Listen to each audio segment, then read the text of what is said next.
We are Broken Spoke, okay, Daytona Beach, or Ormond Beach actually.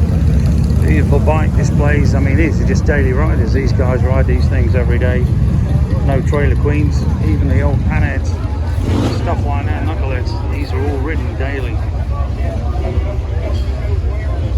See, these guys love these old bikes, cracking bikes, beautiful.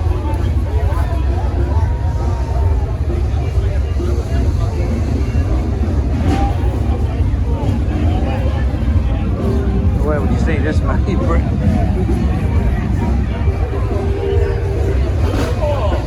Absolutely stunning. Panhead alley almost, this is. Further along there's like a load of knuckles, you know, some pretty serious, beautiful bikes. You can see there's masses and masses of these old classics. So, if you need bits for your pan, give us a call. Thank you.